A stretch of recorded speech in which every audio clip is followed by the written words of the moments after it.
This is January the 19th, 1997. I'm Leah Shifrin Averick interviewing Herbert Maltz in Chicago, Illinois, USA. We're going to be speaking in English. Tell me your name. Herbert Maltz. And your name at birth. Chaim Maltz. How do you spell that? Chaim is C-H-A-I-M-M-A-L-Z.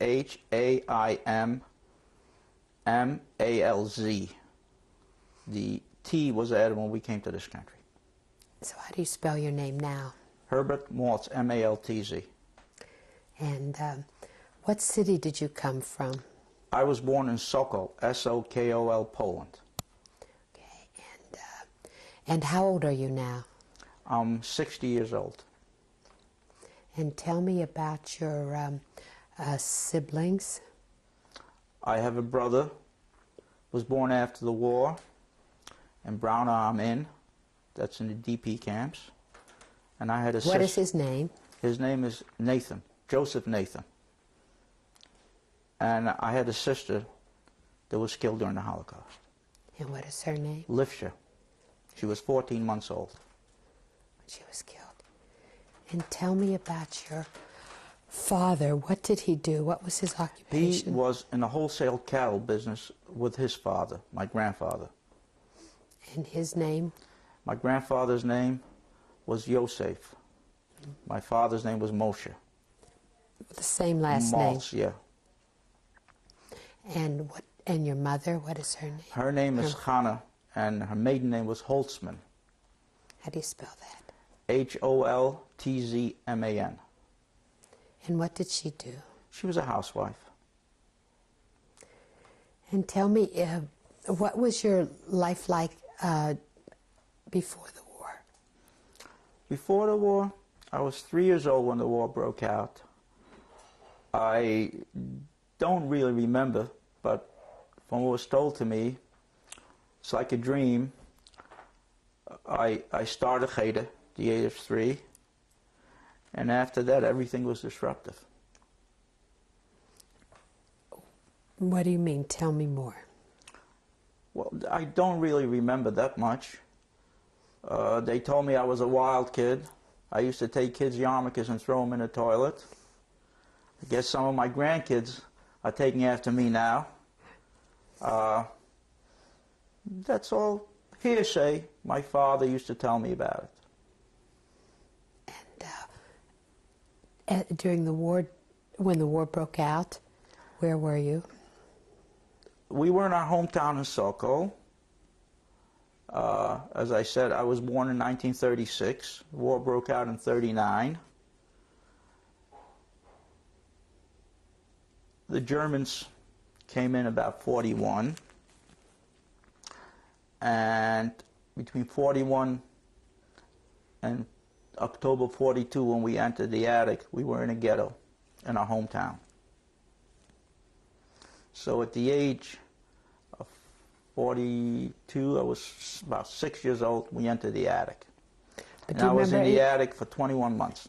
Do you remember anything about the ghetto, life in the ghetto? Very, very little. The only thing I do remember is during one of the actions, my mother had hidden me in a loft with wood for 24 hours, no food. The only thing I had was a green tomato and a little drink, sweet drink. After that, it was told to me that it was urine and a cube of sugar was put in it. And during that period, my mother lost my sister. Can you tell me about that? My sister was supposed to be given away to a Gentile family, but she had gotten sick, so my mother wanted to keep her for a little bit to get her better. And that's when this action happened. And she was hidden with her, with 40 other people in a cellar in this house. And she started to make noise. Was told to me, yeah, told to me. I didn't see that because I was hidden in the loft. A Judenratnik, that's a Jewish policeman that worked with the Germans, took my sister away. During that period, my sister and my Zaidi Yossi Yussel were taken away. He was a sick man too. They were taking away the gas chambers. She was 14 months old at that time. Like I said, her name was Lifsher. She was a beautiful little child. It's like a dream what I remember. And the Acción, can you describe those? If you, or what you were told about the Acción, what They that used was? to go hunting for Jews. They had them within a ghetto area, and Jews were hidden in cellars and attics, wherever they could find within this particular area. You were walking the streets, you had a sign that you were a Jew. You had to wear an armband. So they had everything cordoned off. They meaning the Germans. And this is what I remember. A lot of it is hearsay. My father used to talk to my uncle, to my mother. To me, it was like a dream. I do remember I was sitting in this loft. I do remember eating this green tomato and drink because I was starving. It was a 24-hour period. That I remember. But everything else that I can tell you is hearsay. I just don't remember it. So after the Acción, what happened next? Next, my father and my uncle decided it's time to leave, to go hide. They tried several people. They were rejected. My uncle, Schmelke, worked on a railroad. So he had some inkling, some knowledge what's happening to our town. Could you tell us, Schmelke, how you spell his name before you go on? Schmelke, S-H-M-E-L-K-E. His American name is Sam. And his second name? Maltz, M-A-L-T-Z. He's my father's younger brother. My father had 3 sisters and 2 brothers. Schmelke was the youngest. My father was the oldest. Then it was Leitcher, Yitte, and Dvora. Dvora is the one that perished on the attic. She had typhus. Oh, later on. Later on, yes. The others survived. Okay, so you were saying your family decided to go into hiding. Into hiding, right. My uncle still remained. He kept his job at the railroad. Tell me about that. Because my mother, my father, and I are the ones that will put it into hiding, and my aunt Yitte. My uncle, my aunt Leitche, and my cousin Chashke, her name is Faye now. My uncle remained. He had a job. He's a young man. He worked he was 1941, born in 1914. He's 27 years old. Able-bodied, strong man. He took a lot of abuse, a lot of beatings, what he tells me. He's a real hero. And after we were there about a half year, he joined us. You were there in the attic. How did you find do you know how they found a place for hiding?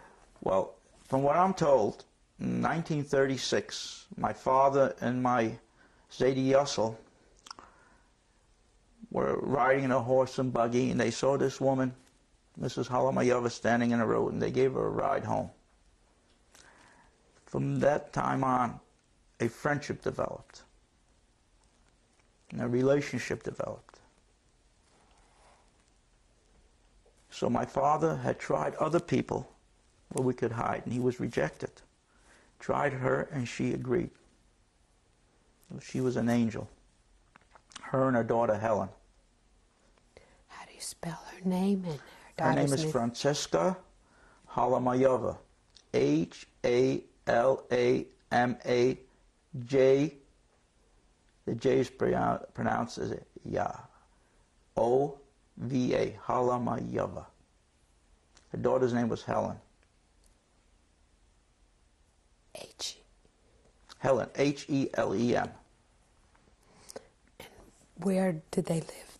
They lived in Sokol. Sokol was a town, a little town on the Bug. Bug is a main river.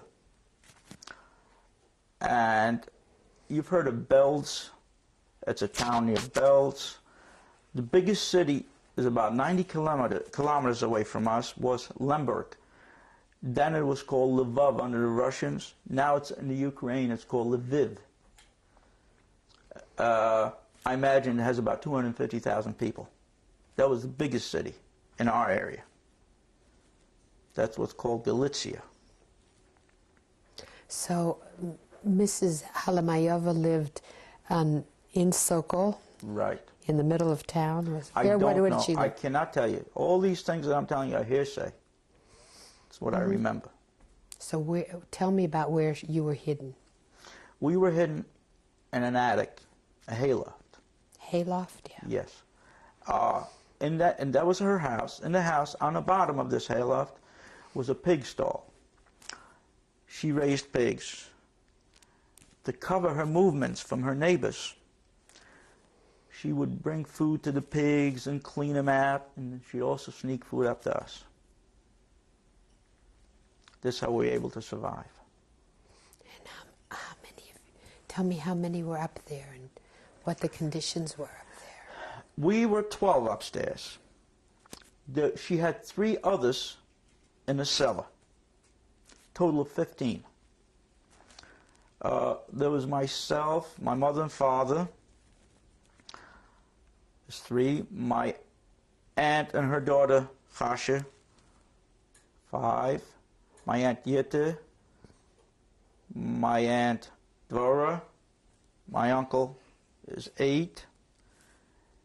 And after that was Dr. Kindler, who was a friend of my father's, whom my uncle brought up. He, his wife, and their 2 sons, Eliyahu, who was younger than me, and Simcha, Sever, they called him Sever. He was 7 years older than me. So we had 4 children upstairs. On the bottom was a man by the name of Cram, his wife, and a son. His son was about my age. I haven't seen him since. I understand they live in Los Angeles, but I've not seen him.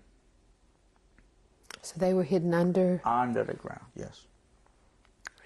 He was a painter. He painted her house. That is how he was able to be saved. She was French to him. So tell me more about being hidden, what you remember. Well, we couldn't talk because we didn't want the neighbors to find out. We had to whisper.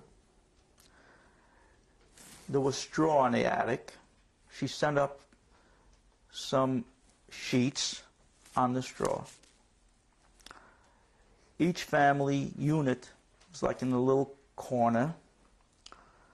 I remember there was like little holes in the attic for air.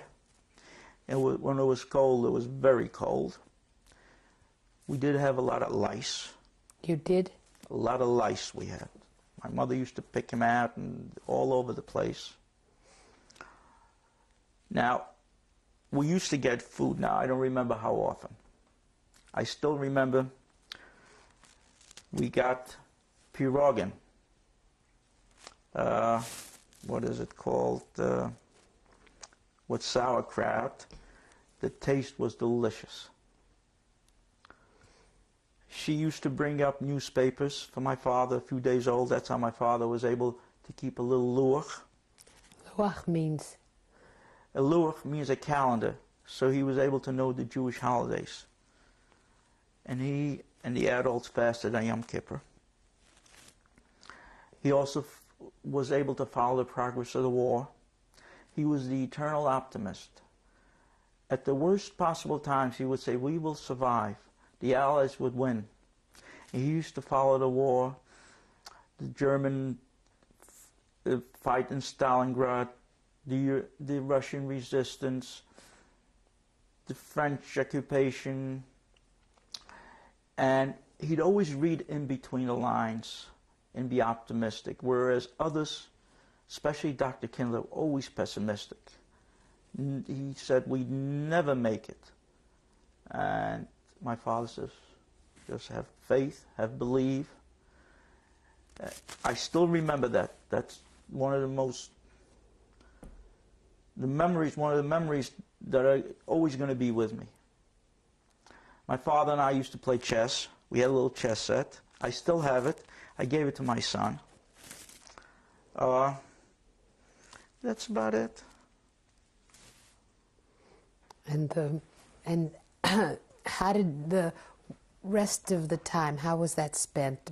Tell me more about what Well, I remember when food was brought up, my mother would always hoard it for a little Chaim. They'd get into fights sometimes among themselves. They couldn't fight too loud, quietly. This one would say he stole a piece of bread, and this one stole a piece of bread. Food was very, very valuable. Chaimke was you. I was Chaimke. Also, I remember not too vividly, it's like a dream, my little cousin, who was 3 years younger than me, Chasha, started to cry. Dr. Kindler had some poison. And it was a decision made among the family members to try to poison her. They had to discuss it with her mother. It was a matter of everybody being discovered or her keeping crying. And a decision was made. Again, I don't remember, that's hearsay, that she's got to be poisoned. One evening, I don't know if it was evening, morning, Dr. Kindler took the poison out, put it on her tongue. As she was crying, she became quiet. They took her down. As she was being taken down, Dr. Kindler noticed breathing. She was still alive. Brought her back. She was revived. She never cried after that. So she survived. And after that, we had the situation with my Aunt Dvora, caught typhus. She was going to infect everybody. There's no way we could help ourselves. Try to make it as comfortable as possible. This again, my father, my uncle told me. But finally, she couldn't make it. She died on the attic at night. Mrs. Halamayova, my father and my uncle took her down. Mrs. Halamayova gave him tools to dig a hole under the apple tree in her yard, and they buried her there. That I remember.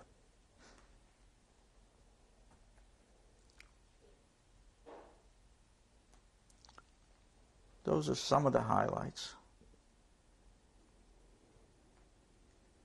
And when we were hidden from October of 1942 until the Russians liberated the area in July. I think the date was July 19th, 1944, period of 21 months. Another thing, just before the liberation, I would say about June, the latter part of May, the Germans set up an artillery base about 100 yards away from us. That was the scariest time. I can still remember, like in a dream. They were on top of our roof, building telephone lines, talking. We could hear them. If they ever discovered us, it would have been the end. Fortunately, they moved on, this particular base. The Russians were coming in, and I guess they had to move the front base, the retreating bases, and they moved away from us. This was also one of the highlights of our experience in the attic. A close call. Very close call. And during the daytime, did you hear other noises outside your room? Oh, yes. We heard children playing, springtime, summertime. My father, I remember saying, "Oh, I wish Chaim could play with those children, get some fresh air." He wrote this in the book. It's a very touching thing in our book that he wrote. While he was writing his diary then, as this was happening. He kept daily records. Yeah. He wrote it in Yiddish. And until recently, I'd say about 5, 6 years ago, I gave the original to my daughter who lives in Israel. She put it in Yad Vashem. I made a copy of it. And this copy I had translated by Gertrude Herschel, an eminent translator, and we wrote this book. We have the book. Gave to all my grandchildren, put it in every library, university, the Holocaust Museum in Washington, Yad Vashem. I gave it to all my dear friends. I don't want this period, this episode forgotten. It's the only way we feel that my brother and I, that we'll be able to memorize this experience. So then when were you liberated from the attic, from the hayloft? We were liberated in the middle of July. What year? 1944. We went back to our home, which was a post office. My father had become a post office. Had become a post office. People had moved in there. My father, I remember, had difficulty getting back there. Finally, we got back there. We stayed there till the end of, like, middle of 45. My father wasn't too happy. Could you tell me why? Tell me more about it.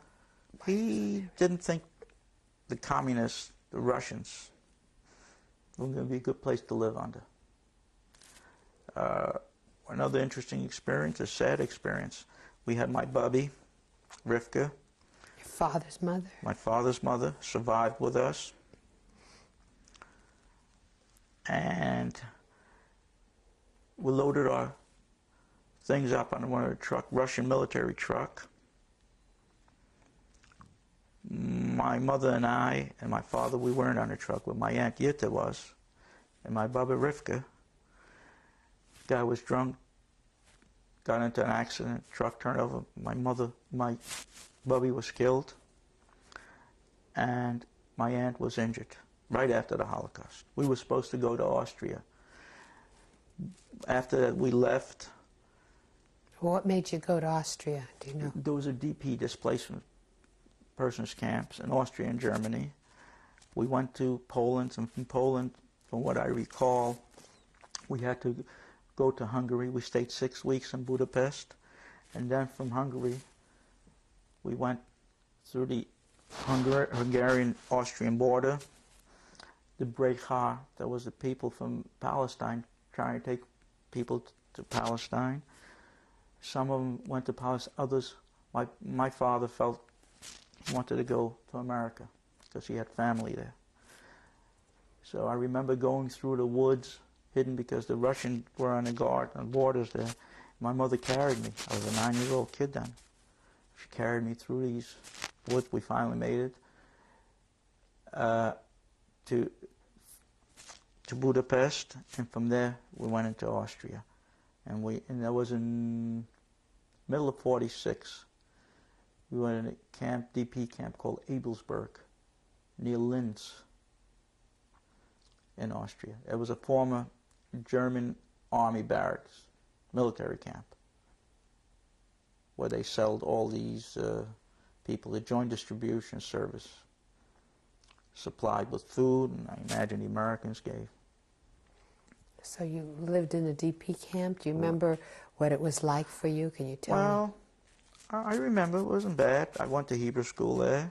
They set up Hebrew school. That's the first time I actually had formal education. I was about 11 years old then. 10, 46. And it wasn't bad. I met several people. One of them, very prominent now, is Abe Foxman, head of the ADL. He was. I haven't seen him since that period when I met him in '91 was a Hidden Children's Conference. That's the first time I've seen him. Since the DP camp, yeah. Right. And do you remember what your parents were doing in the DP camps and what was going on with them? Who was with you, by the way? In the DP camps Mm-hmm. was my uncle Schmelke, mother, of course, my aunts, Yitte, Leitche, my cousin Faye. There's our immediate family. And what were they doing there in the DP camp? I really don't remember. My brother was born at DP camps in November of '46. I remember then that he was born in Brown Armin in the same hospital that Hitler was born in.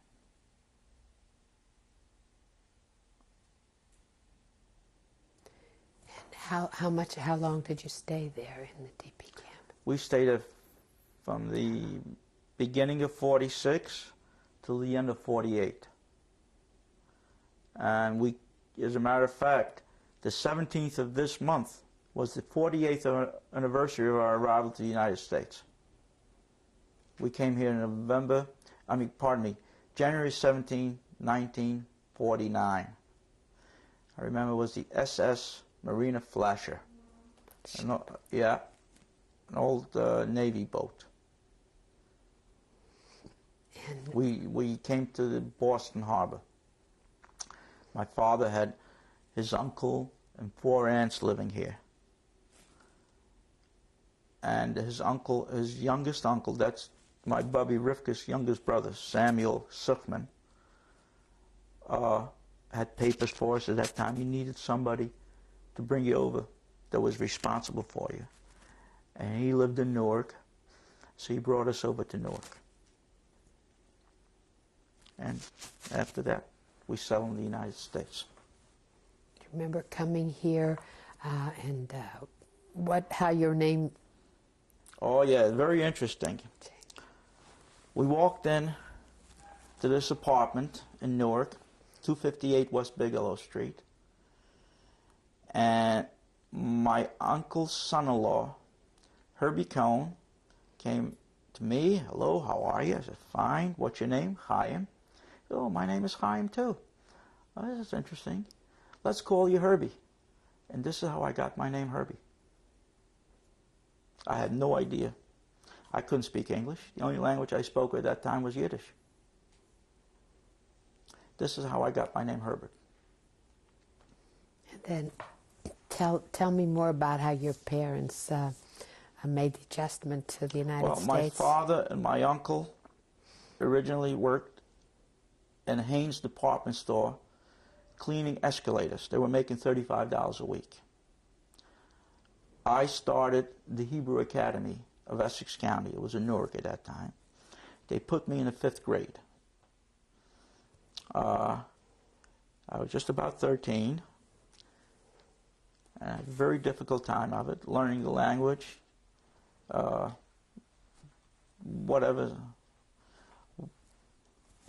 is involved. And through persistence, I'm a pretty stubborn guy, I did well.